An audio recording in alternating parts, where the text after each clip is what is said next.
Forest fans, this is massive. I'm here with absolutely shocking news that has just rocked the city ground to its core. Nuno Espirito Santo has been sacked by Nottingham Forest, and Ange Postecoglou has been appointed as our new head coach. But this isn't just a simple managerial change. This is the explosive end to a dramatic fallout between Nuno and owner Evangelos Marinakis that's been brewing for weeks.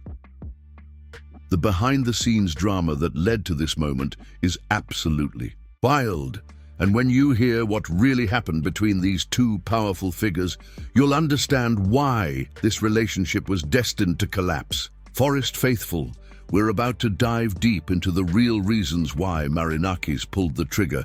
And trust me, this story has everything: public criticism, damaged relationships, and a billionaire owner who felt betrayed by his own manager. If you're a true Forest fan who wants the full story behind this seismic shakeup at the city ground, hit that like button right now. Smash subscribe and stick around, because what I'm about to reveal will change how you see this entire situation.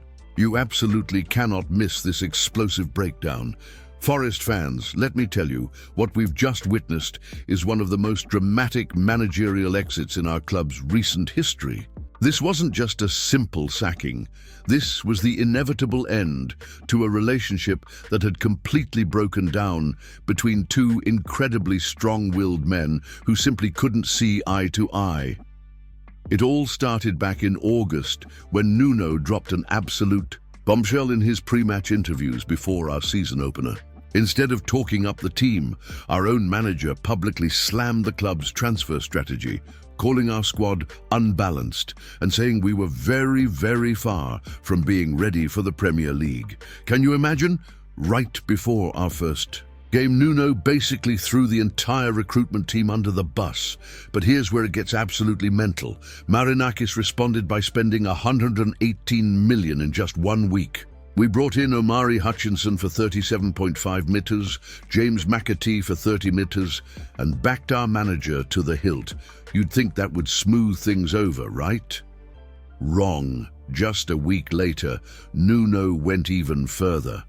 In another press conference, he essentially declared war on the ownership, saying his relationship with Marinakis had deteriorated and wasn't the same anymore. He pointed fingers at Edu, our head of global football, and basically admitted there was serious trouble behind the scenes, by saying there's no smoke without fire when asked about his job being in jeopardy. Forest fans, can you believe this drama? What do you think about a manager publicly criticizing his own owner like this? Let us know in the comments. We're reading every single one. But wait, it gets even more explosive. Sky Sports has revealed that Marinakis was deeply hurt and angered by Nuno speaking out against him twice in public within 7 days. Think about it from the owner's perspective. You've just spent over $100 million backing your manager, and instead of gratitude, you get public criticism and suggestions that the relationship is broken. The Greek billionaire tried to salvage things. He even came out publicly on August 29th, saying Nuno was the right man for the job and that everything is solid between them. But behind closed doors, the damage was already done. Sources tell us that the meeting Nuno desperately wanted with Marinakis never actually happened. Instead, our owner spent a whole week deciding whether this relationship could be saved. And here's the kicker. Even after all this drama, Forest still delivered on deadline day. We brought in the two fullbacks and goalkeeper that Nuno demanded: Nicolo Savona, Oleksandr Zinchenko, John Victor, plus winger Delane Bakwa. Marinakis backed his manager right until the very end, spending millions to give him exactly what he asked for. Do you think Marinakis should have stuck with Nuno despite the public criticism? Or was the owner right to draw a line in the sand? Drop your thoughts below. But ultimately, this was about more than just transfer strategy or squad building.